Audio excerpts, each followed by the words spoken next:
దేవుని పరిశుద్ధ నామమునకు మహిమ కలుగునగాక. ఆశీర్వదించబడిన ఈ మంచి సమయంలో మన ప్రభు అయిన యేసుక్రీస్తు వారి నామములో మరొకసారి కూడా శుభములను తెలియపరుస్తూ ఉన్నాను. ప్రభునందు ప్రియ దేవుని బిడలారా, పరిశుద్ధ లేఖనములలో భక్తుడైన న్యాయాధిపతి గిద్యోనును గురించి కొన్ని ఆత్మీయ విషయములను గడిచిన దినములలో మనం నేర్చుకోవడానికి ప్రభువు మనకెంతగానో కృప చూపాడు. పరిశుద్ధాత్మ దేవుని సహాయం మూలముగా కొన్ని ఆత్మీయ విషయములను నేర్చుకుంటూ మన ఆధ్యాత్మిక జీవితాలలో దేవునికి ఇష్టము లేని కార్యములు ఏవైతే ఉన్నావో వాటిని మనము విడిచిపెట్టి మనము దేవునికి ప్రీతికరముగాను దేవుని ఎడల భక్తి కలిగిన జీవితం చేయడానికి మరి పరిశుద్ధ లేఖనాలలో అలనాడు ఇశ్రాయేలీయులు దేవుని దృష్టిలో ఎలాగా పాపము చేస్తూ బహుద్రోగులుగా కనబడి ఉన్నారు. మరి అలాంటి సందర్భాల్లో దేవుడు వారిని శత్రువులకు అప్పగించినప్పుడు మరలా దేవునికి మొరపెట్టగా ఆయా సమయాలలో దేవుడు న్యాయాధిపతులను లేపుతూ వారికి జయమును అనుగ్రహిస్తూ వచ్చాడు. మరి గిద్యోను యొక్క జీవితంలో కూడా మనము గమనించినట్లయితే దేవుడు ఏర్పరచుకున్నటువంటి ఈ న్యాయాధిపతి మొదటిగా ఇతనిని గురించి కొన్ని ఆత్మీయ విషయములను నేను మీతో కూడా పంచుకున్నాను. మరి ఈ సమయంలో మరొక కొన్ని ఆత్మీయ విషయములను గమనించినట్లయితే న్యాయాధిపతుల గ్రంథము 6వ అధ్యాయం మొదలుకొని 8వ అధ్యాయం వరకు న్యాయాధిపతి అయిన గిద్యోను గురించి చక్కగా వివరించబడుతూ మనకు దీని నుండి నేర్చుకోవలసిన ఆత్మీయ సత్యములు ఏమై ఉన్నవో వాటిని ఇంకా మనము లోతుగా తెలుసుకొని మన జీవితములో వేటినైతే చేయకూడదో వాటిని మనము విడిచి మరి దేవుని మార్గములలో మనము కూడా దేవునిని వెంబడిస్తూ మనకు వ్యతిరేకముగా పోరాడుచున్న సాతాను యొక్క క్రియలన్నిటిని కూడా లయపరచుటకు మరి దేవుడు మన పక్షమునగా ఉండి మన నిమిత్తము ఆయన యుద్ధములను జరిగిస్తూ మనకు జయమును అనుగ్రహించే దేవుని యందు మనము విశ్వాసం ఉంచుదుముగాక. పరిశుద్ధ లేఖనములలో ఈ సమయములో మన ధ్యానార్థము నిమిత్తము న్యాయాధిపతుల గ్రంథము 6వ అధ్యాయము 17వ వచనము నుండి 24వ వచనం వరకు గమనించినప్పుడు, అందుకతడు నా ఎడల నీకు కటాక్షము కలిగిన ఎడల నాతో మాట్లాడుచున్నవాడవు నీవే అని నేను తెలుసుకున్నట్లు ఒక సూచన కనపరుచుము.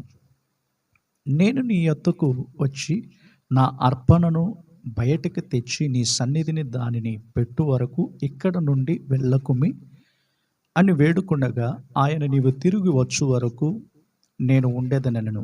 అప్పుడు గిద్యోను లోపలికి పోయి ఒక మేక పిల్లను తూముడి పిండితో పొంగని భక్ష్యములను సిద్ధపరిచి ఆ మాంసమును గంపలో ఉంచి అది వండిన నీళ్లను కుండలో పోసి ఆయన కొరకు ఆ మస్తకి వృక్షము క్రిందకి దానిని తీసుకుని వచ్చి దగ్గర ఉంచగా దేవుని దూత ఆ మాంసమును పొంగని భక్ష్యములను పట్టుకొని రాతి మీద పెట్టి నీళ్లను పోయమని అతనితో చెప్పాను. అతడు అలాగూ చేయగా యెహోవా దూత తన చేతనున్న కర్రను చాపి దాని కొనతో ఆ మాంసమును ఆ పొంగని భక్ష్యములను ముట్టినప్పుడు అగ్ని ఆ రాతిలో నుండి వెడలి ఆ మాంసమును పొంగని భక్ష్యములను కాల్చివేసెను. అంతటా యెహోవా దూత అతనికి అదృశ్యమాయెను. గిద్యోను ఆయన యెహోవా దూతని తెలుసుకుని, ఆహాహా, నా ఏలినవాడా యెహోవా, ఇందుకే గదా నేను ముఖాముఖిగా యెహోవా దూతను చూచితినెను. అప్పుడు యెహోవా, నీకు సమాధానము, భయపడకుము, నీవు చావవని అతనితో సెలవిచ్చెను. అక్కడ గిద్యోను యెహోవా నామమున బలిపీఠము కట్టి దానికి యెహోవా సమాధానకర్తయ్యను పేరు పెట్టెను. నేటి వరకు అది అబీయెజ్రీయుల ఓఫ్రాలోనున్నది అని చెప్పి ఇక్కడ మనము గమనిస్తూ ఉన్నాం. నా ప్రియ దేవుని బిడలారా, గిద్యోను యొక్క జీవితములో ప్రాముఖ్యముగా మనము గమనించే సత్యములేమిటంటే, గానుగ చాటున గోధుమలను దుల్లగొట్టేవాడు. ఇక్కడ మిద్యానీయులకు భయపడి గోధుమలను దుల్లగొట్టే విషయములో గానుగ చాటున నిలబడి అతడు ఆ పనిని చేస్తూ ఉన్నాడు. కేవలం అతని హృదయములో భయం అనేది కనబడుతూ ఉన్నది. ఎందుకంటే ఒక మిడతల దండుగా ఈ మిద్యానీయులు, అమోరీయులు, ఈ అమాలేకీయులు వీరందరూ కూడా ఆ ప్రదేశాన్ని నాశనము చేయడానికి వారు వస్తూ ఉంటారు.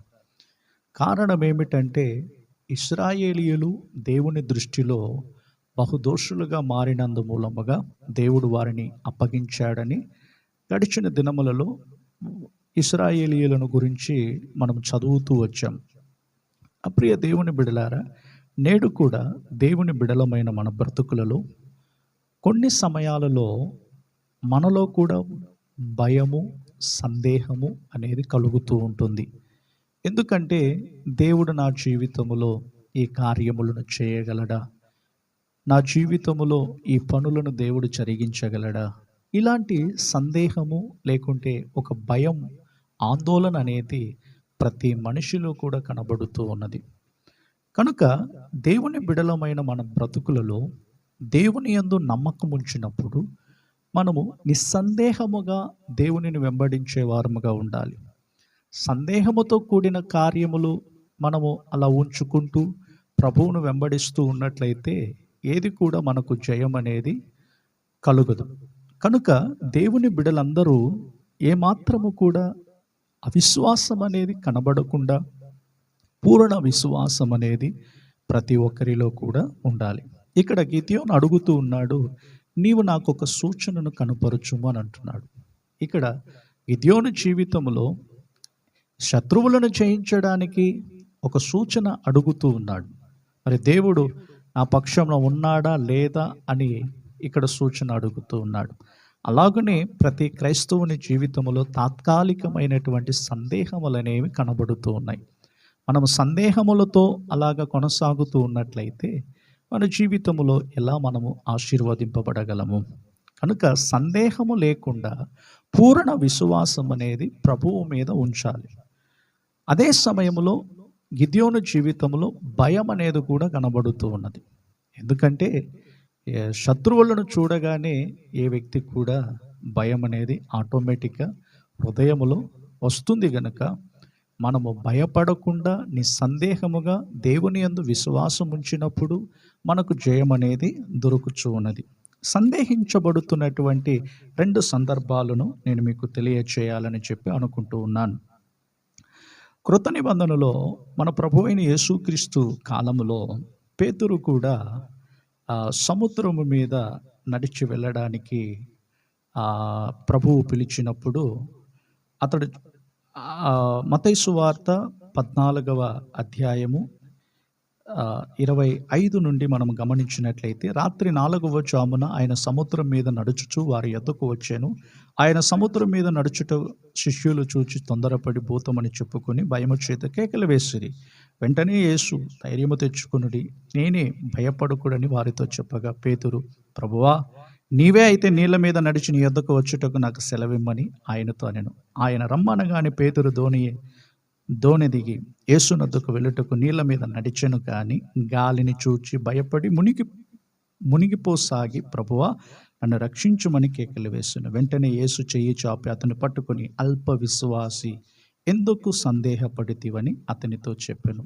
కనుక ప్రాముఖ్యముగా మన శత్రువులను జయించడానికి, మనకు వ్యతిరేకముగా పోరాడుతున్నటువంటి ప్రతి శోధనలను మనము జయించడానికి మనలో ఉన్నది అల్ప విశ్వాసము లేకుంటే సందేహం అనేది మన జీవితంలో రాకుండా చూసుకోవాలి.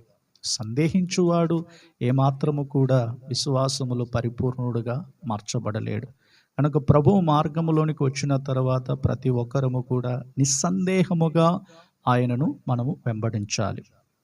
కనుక గిద్యోను జీవితంలో ఆ విధముగానే మరి ఆ సూచనను కనుపరచుమని చెప్పి అడిగిన వెంటనే దేవుడు అక్కడ ఒక సూచనను ఆ సూచనను చూపించి, మరి నేనే దేవుడును అన్న రీతిలో గిద్యోనుకు అక్కడ బయలుపడ్డాడు. కనుకనే గిద్యోను జీవితంలో తాను చేసినటువంటి పని ఏమిటి? ఒక బలిపీఠమును కట్టాడు అన్నట్లుగా మనం చూస్తూ ఉన్నాం. బలిపీఠము యెహోవాకు కట్టినప్పుడు దానికి సమాధానకర్తయు అని పేరు పెట్టాడు. ప్రతి ఒక్కరి జీవితములలో సమాధానము కలిగి ఉంటేనే మన శత్రువులను జయించగలము. హృదయ అంతరంగములో సమాధానం ఉండాలి. దేవునితో సమాధానం ఉండాలి. మరి మనలో ఒక సమాధానం ఉండాలి. మరి చుట్టుప్రక్కల వారి మధ్యలో కూడా మనకు ఒక సమాధానము కలిగి ఉండాలి. ఇలా ఉన్నప్పుడే మనము ప్రభు రాకడలో కొనిపోబడగలము. కనుక నా ప్రియ దేవుని జనమా, ఇంకా గిద్యోను జీవితములో అనేక ఆత్మీయ విషయములు ఉన్నవి. ఆ విధముగానే మనం వాటినన్నిటిని కూడా తెలుసుకుని మనకు వ్యతిరేకముగా పోరాడుచున్న సమస్త శత్రు సమూహములన్నిటిని కూడా జయించడానికి దేవుడు మనకు శక్తిని బలమును దయచేయనుగాక. ప్రేమ కలిగిన మా తండ్రి, మీకు స్తోత్రాలు చెల్లిస్తూ ఉన్నాము. ఆశీర్వదించబడిన ఈ మంచి సమయములో మరొక పర్యాయము కూడా మీ సన్నిధిలో పాలు పొందడానికి మీరు ఇచ్చిన మహాకృపను బట్టి వందనాలు చెల్లిస్తూ ఉన్నాము.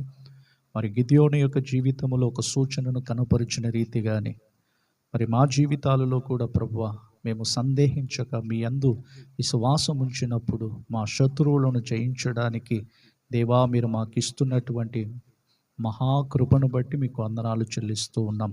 మేమందరము కూడా తండ్రి మీకు భయపడే వ్యక్తులముగా ఉండాలే కానీ మనుషులకు భయపడి పారిపోయే విధముగా మేము ఉండకుండానట్లు తండ్రి సాతాను యొక్క క్రియలను నశింపచేయుటకు కావలసిన కృపను మాకు అనుగ్రహించండి. మీ శక్తి చేత నింపండి. మీ బలము చేత ప్రభువా మమ్మల్ని నింపమని ప్రార్థిస్తూ ఉన్నాము. మేము సందేహించక పూర్ణ విశ్వాసం మీ యందు ఉంచి మా శత్రువులను జయించడానికి కావలసిన అభిషేకమును మీరు మాకు దయచేయండి. ఈ సమయంలో ఈ వర్తమానం వింటున్న ప్రతి మీ బిడ్డలమైనటువంటి మేమందరము కూడా ప్రభువా మా జీవితాలలో ఒక గొప్ప మార్పును మీరు కలుగు చేసి మీరు ఆకడకు మా ప్రాణాత్మ దేహాన్ని పరిశుద్ధపరచి సిద్ధపరచుమని యేసు నామములో ప్రార్థించుచున్నాము తండ్రి, ఆమేన్. కనుక నా ప్రియ దేవుని బిడ్డలారా, ఈ గిద్యోను గురించి ఇంకను అనేక సత్యములున్నవి. మరి ప్రతిరోజు వాటిని మనము ధ్యానించడానికి ప్రభు మనందరికీ కృప చూపునుగాక. Praise the lord.